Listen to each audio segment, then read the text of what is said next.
This is the PR Podcast, a show about how public relations helps you tell your story to the world.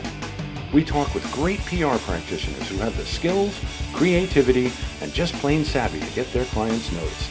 Now here's your host, Jody Fisher.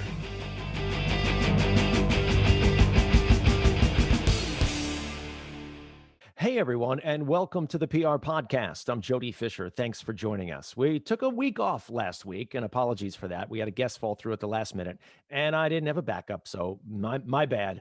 But we didn't post a new episode, but we hope you did have time to go back and listen to some of our earlier episodes. And when I stumble on those every now and again, I listen back to sort of the technical way of how it all came through. And it sounds like we're getting a little bit better. So thanks for bearing with us and continuing to listen and giving your feedback. Lots of great things happening with my business. I signed up some new clients I'm really excited about. I'm also bringing in some new talent to help with those clients. So lots to look forward to here as 2021 continues to chug along. One thing I did do the last couple of weeks was I ran a couple of Zoom webinars for the first time. And they came out not too bad. I was actually pretty nervous doing it. There's so much that can go wrong. You got to click the right buttons and you got to send out the invite and make sure everybody's online at the right time. But it's also one of those times where I really force myself to learn a new skill. And I really love sort of that performing under pressure thing. I'm a classic procrastinator, but I love doing something new under a little bit of pressure. And it can oftentimes be a good thing for me, actually, with my personality. And so I'm really happy now that I actually went and did that, forced myself to do it, and brought a new skill set that I can now bring to my clients in the future. So let us know if you've done something sort of new and scary recently. Share your stories with us on our social media pages, Facebook, Twitter, Instagram. Check us out there and let us know if you've done something that's new and scary, and let us know how it came out. Did you crash and burn, or did you come through with flying colors? I'm betting it's the latter. But enough about me and enough about what I've been doing. We have another special guest this week, so let's get right into it. Molly McPherson is a public relations and crisis communications counselor and the author of Indestructible, Reclaim Control and Respond with Confidence in a Media Crisis. She's worked with dozens of clients from around the world in energy, sports, telecom, entertainment, education, technology, hospitality. She does it all. And she is also the host of her very own podcast, Confident Communications. I am a subscriber to that podcast as well, and I am really honored to have her on. Molly, welcome to the PR Podcast. Jody, I'm happy to be here. Thank you for telling me that you're a listener as well. We're co-listeners. Absolutely. How did you get into crisis communications? I have to admit, it's been there ever since I was young. I've been drawn to the bloody and dirty stories of the news. I was a newsie even at a young age. I grew up in the Twin Cities. I can remember every anchor I ever watched on the news there. I've always been interested in news and following the trajectory of reputations and brands as they rise and as they fall. But Jody, where I'll say I received my crisis chops. My first place where I worked was the cruise line industry. And this was in the late 90s, 9/11 in Washington, D.C. My office was, right down from the Pentagon. I went home, under the Pentagon as it was, still burning. So that was a crisis response for the maritime industry. And then after that, I worked for FEMA, the Federal Emergency Management Agency in Washington, D.C. And part of my work there was with the post-Katrina reputation management rehabilitation work. So I really feel like I've experienced it when it hurts, like on the really bad end of it where someone has to recover. So that's and it's never left me, and it's shaped the work I do today. We'll talk about diving into the deep end right away. That's some incredible stuff. You must have been through some incredible days. Crisis communications can be so challenging. It can be mentally, even physically taxing on the people who have to go through it. What's it like to walk through a major crisis like that with a client? Well, when you say taxing, like I actually am invigorated by it. I get excited to do it. I have energy to do it. From the physicality of it, when I was working for FEMA in 2007, part of my role there was we brought this idea of this broadcast strike journalist team, because part of the rehabilitation we recognized was the losing battle. The press was never going to accept that FEMA was a well-run, well-intentioned organization, no matter how much we tried. And that was at the time when social media was just starting to go mainstream. Politicians, businesses, reporters, journalists were using social media the day to day. So then is when I thought, we could take our efforts online, and instead of always going after the stakeholder of the press, why don't we go to the stakeholder that actually likes us and appreciates us? And that's the public, specifically someone going through a disaster. So that idea then was, let's go on the ground ourselves. Let's film our own interviews. Let's get our own footage to show what FEMA is doing. And one of the last storms that I did was Hurricane Ike. There was a number of storms that were hitting the Gulf Coast, and I was in Houston. And to show how much energy I had, I was actually training for a marathon at the same time. So I was in a hotel as a hurricane was hitting, on their treadmill, running. And then the next day I was run over by a van, and that was the end of my FEMA career. Are you serious? I am serious. I had my own crisis. Yeah, we were filming. Oh my goodness. Yeah, I was working as a producer and a reporter, and my videographer took a break, and I said, you know what?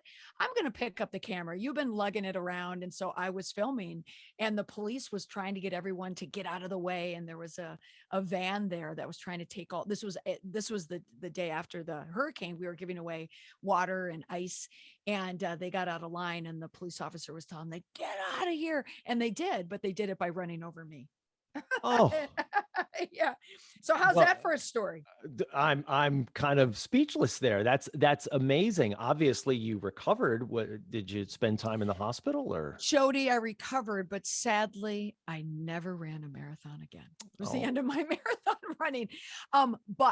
But yes, that's just, I add that story because talk about like an interesting little tidbit that you could tack on to a story. But what I was doing and what we were doing at the time, that's what has shaped what I do today. It's telling your own story, especially if you're in a crisis. If there is your story that can shape, reframe, do anything to rehabilitate. And it's all about that authentic, honest communication, because that was the frustrating part of it. Yeah, FEMA took their lumps. New Orleans, FEMA made mistakes. Plenty of mistakes were made and plenty of mistakes went around there. However, we were doing good work, but we couldn't get a break. And I just felt there that, there's something that we can do internally. And I'm proud of my work and my idea that I brought there of creating our own footage and our own content. And it's never left me. So the clients who I work with now, my training, anyone who comes into my orbit, that's what they learn about me. It's like, tell me about your truth. Now let's communicate it. It's such a great tactic to try to maybe not control, but redirect the narrative, right? By bringing your own content. And it seems like we all do that now in 2021, but back then that was an original idea and probably something. How was that received when you were trying to push those stories out to media or to other decision makers or stakeholders? It started with an idea when I had the last reporter laugh at me on the phone. And I said, this work is grueling. It's government work and it's making me feel rotten. But it was like a light bulb. It just went off. And I said, you know what? Why can't we do this on our own? And so I asked my management, I said, could I be, in the term did not exist then, but a backpack journalist? Could I just go with a camera myself and just gather my own footage, and so we can use it ourselves? And I wasn't thinking social media per se, because we didn't have social media accounts then. But they said, sure, whatever you want to do. And it was February, and I just had to wait for the next natural disaster. I was praying it wasn't a winter storm. I didn't want to go to a winter storm, but it was straight line wind tornadoes in Tennessee. And so I packed my bag, packed my backpack, and I went and I started, when the tornado went, I just looked for people who we were helping and started interviewing them. And this was before the day of selfies and iPhones. It was like, what, you want to talk to me? So it was a different conversation and getting people comfortable with it. But I found enough people, and we repackaged it, worked with the AV staff at headquarters, and rolled it out in a meeting with everyone in the region. I mean, I have never had more yeses come so quickly. They said, this is what we're doing. Go. I mean, So great. no opposition whatsoever. And back in the days where, that film studio did not fit in your pocket the way iPhones do today, right? You're lugging some gear. I was lugging gear. Yes, it was. But I was none the wiser. Now I look back and think, man, that was a lot of luggage. That's so great. That is such a great story. In our business, we run into crisis every now and then. You in your business, you run into it all the time, right? That's what you do. I'm always curious at what people define as a crisis. And typically it's case by case, right? Everybody has their own definition of crisis. For you, what is a crisis? A crisis, when a lot of people, well, I would have to say our age and older, when you think of a crisis, it is one news story that has captured everyone's eyeballs or ears, and it's sustaining, right? So we all go back. I mean, how many talks have you been to where they talk about the Tylenol crisis and or TWA 800? It's these extended stories. A crisis to me now doesn't have to be a story that has national or international implications. It's when your reputation is no longer in your control. That's a crisis. So how do you gather that? How do you gather your reputation back and own it yourself? So your ecosystem could be quite small, but it still can be just as damaging if your crisis is internal or if it is on a global scale. That's a terrific definition. I love that, loss of control. I think that's probably the best definition of crisis that I've ever heard. I when I think of crisis, I think of a job that my first PR job that I had at a college, and there was a executive team that, let's say, was prone to drama sometimes, Mm-hmm. and occasionally they would rally that executive team in the big boardroom. And I recall one day walking in there where there was something serious going on that we had to discuss, and the buzz in the room was, "We've got a crisis." And there was this founding dean of the School of Pharmacy, who used to wear sweater vests all the time, sort of this diminutive little academic man, a lovely guy. And he would walk in and look around and say, "Is anybody dead? Then we're going to be okay." And Oh, he sort of changed the entire, he just sort of sucked the air out of the room and said, "Look, we're going to be fine. We can get our arms around this. We just got to think strategically about it." And so I think that's a big part of crisis communications and crisis counseling, is bringing the temperature down a little bit to be able to find your way through the wilderness. Would you agree? oh, not only not only bring your temperature down, but recognizing right off the bat, even though it can be difficult when you're in the mix of it, is that there's always an opportunity there. So yes, you're going to take your lumps. You're either going to admit, acknowledge, take accountability, acceptance, whatever it is, you have to own that piece of it. But on the other side of it, you can now rehabilitate either your reputation or maybe a system or a process that you had. There's going to be some improvement that's going to come out of it. As long as you have that mindset, you can manage it a lot better. And to bring back the two words that I use, and you tagged on the one, which is control. Your aim is control. But if you're in any type of chaos, that's when you're out of control. That's the crisis.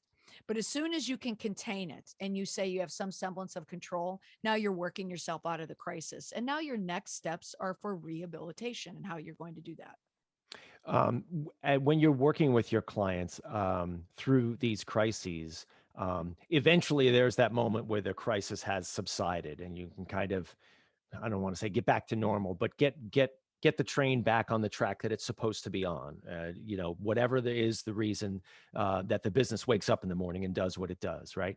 But there are things you can do in the interim, I would think, to prepare for crisis. Things like make sure you've got the right team, or have holding statements, all these different kinds of PR and organizational strategies. Do you have any advice that you give to your clients about preparing for a crisis that will likely inevitably come one day? I think timing wise, the crisis, the definition of it has shifted so much that they're not in and of itself anymore. They're not these like these independent little events that don't leave a footprint. I feel like they all do. Even if you have a plane crash and that is an immediate event that has happened, the remaining residual crisis is aviation safety. Who did something wrong? What are we going to change? There's always a thread that continues along. I never find that a crisis is just independent of itself. So when a crisis does happen, for a lot of the clients I'm working with right now, it's usually stemming from some type of breakdown in their organization. There's some policy, there's some mindset, there's some system that's off, and it caused them to not react a certain way. So let's say a CEO may go off the rails, for instance. It could speak to the value system of the organization. Where are your values? So in terms of preparing, I look at it as crisis mitigation. That's a big FEMA word for me. Mitigation, storm mitigation, flood mitigation. How do we prevent this? I think if you shore up your mission, your values, your leadership communications, if you have leadership on board, if you have your board on board, if you have all the communication tools that you need, you are prepared for a crisis, in my opinion. Because even if it happens to you, you're going to have all the resources you need. You have trust, you have your resources, and you have staff. Then you'll be able to get through it. Who's the best spokesperson to have out front there articulating the message to the media? Is it the CEO or the president, or is it an attorney, or is it a PR person or someone else? Jody, excellent question. And my book, Indestructible, that really was the basis of it. I was thinking, how can I write a manual to get leadership comfortable with the idea of communicating in this environment? So many of the missteps that happen, or the reluctance to communicating, is all due to fear. They don't want to put themselves out there because it seems risky. It's easier just not to say anything or do anything. I'm going to put my spokesperson out there. But you and I worked in PR in the days where I'm sure you were. We were the spokesperson. I could Google myself and find all my clips. But if I had the same role today, I wouldn't want to find my name as a spokesperson. I want to see the CEO. I want to see the president. I want to see the owner. The day-to-day communications, the statistics, the we're running the trains on time type of news stories, your press releases, you can rely on communicators for those types of information, like sourcing. But when it comes to speaking on behalf of the industry, the company, the organization, we want to hear from the CEO. Yeah, I fully agree with that. I always communicate with my clients that whenever they're doing news, the last person you want quoted is me on your behalf, right? Yes. Because I'm not important to the organization. I can help do the behind the scenes stuff. I can create the message. I can create the strategy. I can help you, rearrange the deck chairs in the right way. So the maybe that's a bad Right. analogy, Yeah. but the point Oh, is Jody, that yeah, that's a really bad analogy. You don't want that one. but I will but spot the iceberg. We'll run into the iceberg. I can't predict what will happen after that. but the CEO of the organization or the chief executive of the organization, they're the person whose job, they're the person who started the business in the first place. They're the person who is the lead person for the business or the organization or the nonprofit or the school or the whatever. So it's their job to articulate the vision, the mission, the reason to exist for the organization. Mhm. How do you get those people then? And let's talk a little bit more about what's in your book about getting them comfortable being in that role.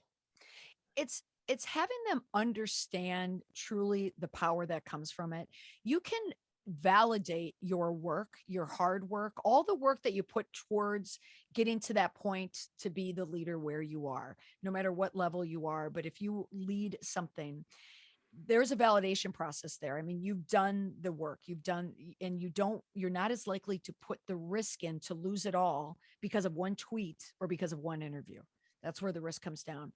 But if you educate and tell them that not only will you be able to get through issues, you're going to elevate your brand. You're going to elevate your reputation. You're going to elevate yourself as a leader if you put yourself out there. I had a client once ask me, like right away, pitching to have me to work with them on a crisis retainer. That was one of the things they asked me to do. They wanted me to serve as a spokesperson on their behalf. And I said, well, one, just from a practicality point of view, I can't. I don't work for your organization. You don't want to quote an outside PR person. That would be the worst thing you could do. I said, but if I'm going to work with you, what I want to teach you is the value of having your leadership be the spokesperson. That's what you're paying for. You're giving me the reins to help your leadership get comfortable putting out your messages. And trust me, it will work. And it has. That's fantastic. That's fantastic. Let's talk about, speaking of social media, you are prolific on social media. I love your Twitter feed. And if anyone's listening and they're not following you, they should follow you right away. You are one of the first tweets that I see when I wake up in the morning.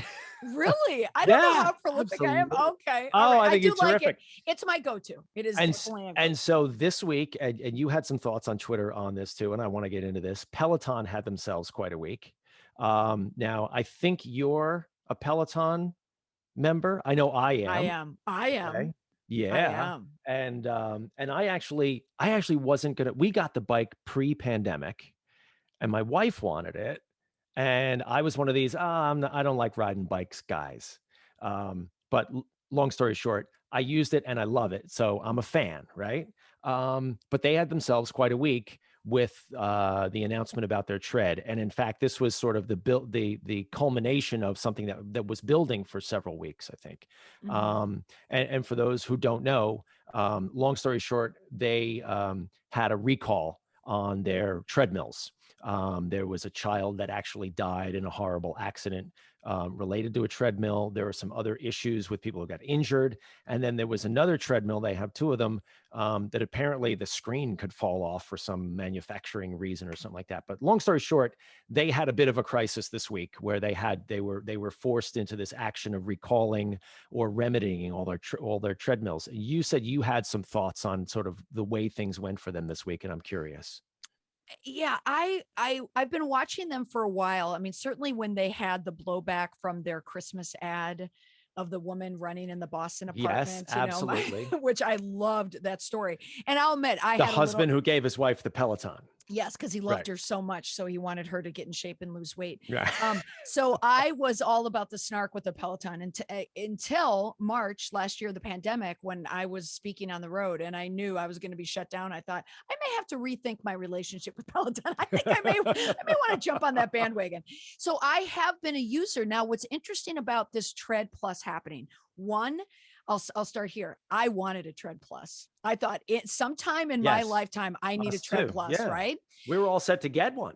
Oh, you were? Yeah. Okay, we're all set to get one. Jody, so here's a question. Do you still want one? I know they're not available now, but would you still want one? I do. Now, we don't have little tiny kids, right? We have kids who, when we can look at them and say, don't go near the thing or whatever. I think part of the issue here is that there's too much clearance with the belt, right? And people and things can get under there, which is a dangerous thing. But we can put it in a place where we feel safe about it. We can tell them don't go near it, et cetera, et cetera. Other people don't have that luxury. Go ahead.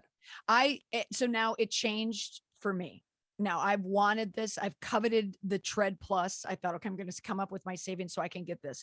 But what changed for me on this story? A couple things. One, I only found out about it on the news. The CEO said that there was an email that went out to everyone. Jody, did you get an email? I didn't get one. No, I didn't get an email. I got a notification on my computer from, I think it was CNBC was the first one I saw. I saw it on Twitter. That's how I found out about it. So that's one. So you and I are the same there. Also me, I don't have little kids, but I do have a dog. I have a big dog, a Portuguese water dog, who wouldn't get caught under that, but he could. So anything can happen. Anything can happen. So this ties into when I was listening to the CEO with the reaction, the Foley's reaction to this. So the first thing that Peloton did, which surprised me because it was a startling misstep for a company who went through the PR grinder, with that ad, but that was somewhat innocuous, is that he doubled down with his first statement. Now I understand where it came from because the angle that Foley, the CEO, was working with was a privacy issue. Not many people know that. That's what he didn't want to do, was give up the user information of his membership. He wanted to tell his membership, your privacy is so paramount to us that we're Mhm. not going to give it away. Like But an you and Apple, I, like a Tim Cook thing. right. But you and I didn't know about that, right? The first Right time we're now, hearing it not at was all. a baby died under a treadmill. Yeah, Like right. that's horror. Now, horror of horse too. On top of that, I found out a dog died too. I had no idea. Okay. So they doubled down and then he came back and said, okay, we made a mistake. But when you make a mistake, when you're doing a second statement, you have failed the crisis. That is without a doubt. So, and everything with Peloton is tied into money, obviously. I mean, this is going to be a costly, and that's probably what drove him or guided him in that first statement. The cost of recalling all those treadmills Mhm. is going to be, it's going to impact the stock without a doubt. But when someone dies, you cannot outmaneuver, out message, you cannot frame yourself away from a death, particularly a child's death. And that Yeah. was a mistake.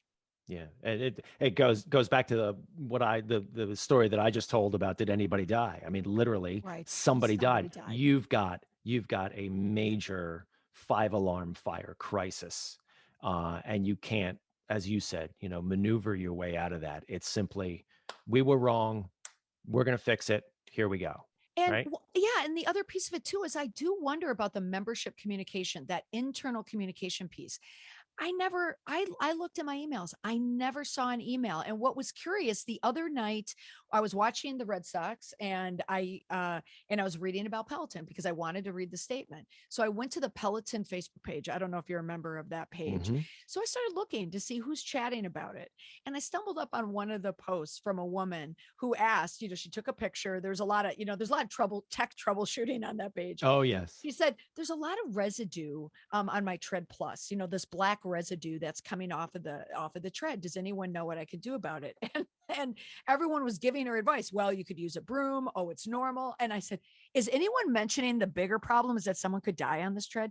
No one is mentioning it. And finally, one person said, oh, it's recalled, so you don't have to worry about it. And she said, really? Why? Oh So my. there's something there, right, There's Jody? someone who's in the tribe They're in it. who should But like know. you, I don't Wow. think we know about this. So that's why I think Peloton, what they were doing, it was very, very specific. They had crisis people in right away, but I think they tried to thread the needle by getting out of it and making a privacy issue. And it came right back. That's a You little just can't cute. do it. Yeah, you can't do that. No, you gotta take ownership. That's rule number one in crisis, at least the way I learned it, and I'm sure the way you did too, is number one, take responsibility and accountability. Two, apologize. Three, tell them what you're gonna do to fix it.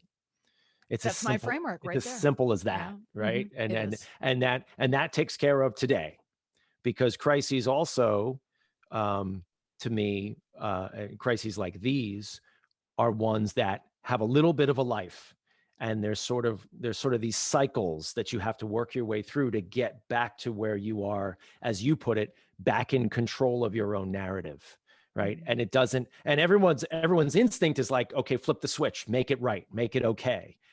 And it's never that quick, it's never that simple. There are steps to reclaiming control of your narrative. Would you agree? Oh, without a doubt. So, I mean, you said back to me really because we're both, trained in the same way. I have a framework, a response framework. I use it with every client. It's the lens that I look at every response. And that first step is you have to own it. That is the first step. It's all the A's.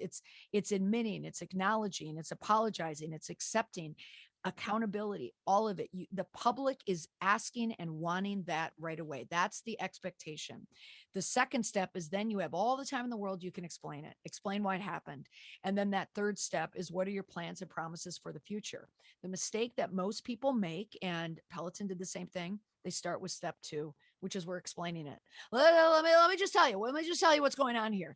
But you are already alienating all of the stakeholders by not acknowledging what your role is. You're on shaky ground. It's like a house of cards from that point on. Mm. Tell us what else is in your book that we haven't touched on.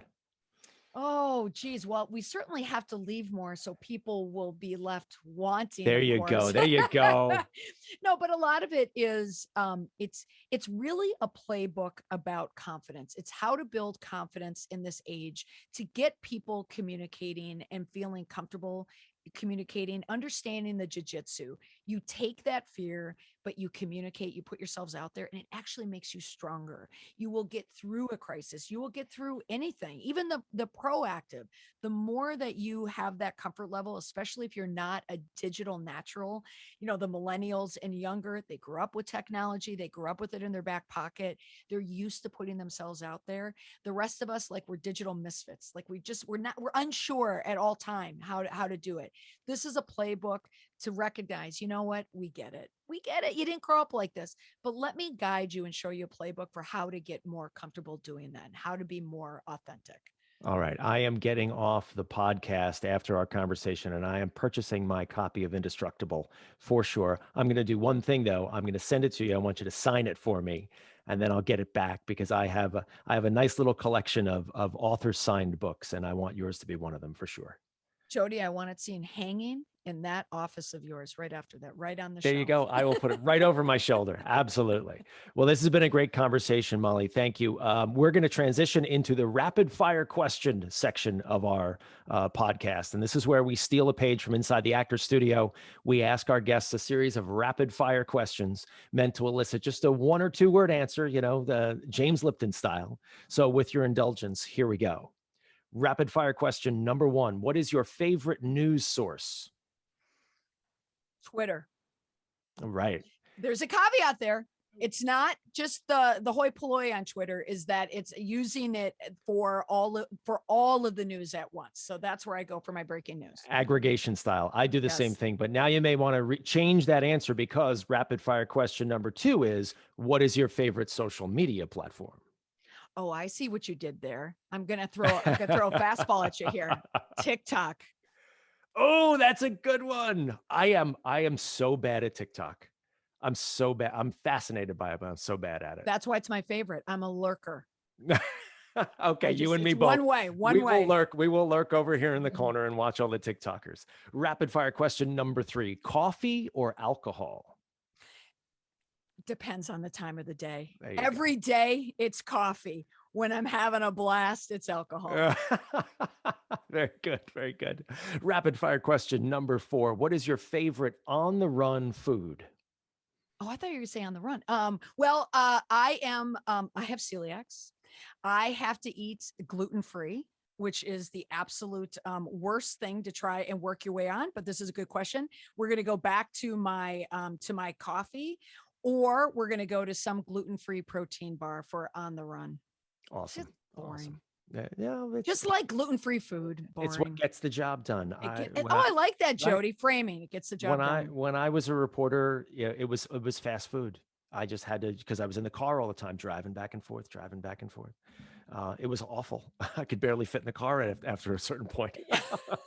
It is. So try that on a gluten-free diet. But I will say, here's my go-to when I'm traveling: Chick-fil-A waffle fries, because I can eat it gluten-free and it's a carb. So there you go. Perfect. All right. And the last one, rapid fire question number 5. What do you want to be after you finish this career? I don't want to finish this career. I just want to relax a little bit more, but I want to keep in this career because I love it so much, because I'm helping people. And anytime I can help someone, I feel like it's a job well done. That is the best answer we've ever had to that question. Congratulations. No, it is. It really is. That's wonderful. Molly, this has been a great conversation. Thank you again so much for spending some time with us. Please let people know how they can find you online and how they can get a copy of your book. Well, I would certainly love to see you on Twitter at Molly McPherson. My website is Molly McPherson. Facebook, Molly McPherson PR, but my website, mollymcpherson.com. And I'm creating a section called Indestructible Hub.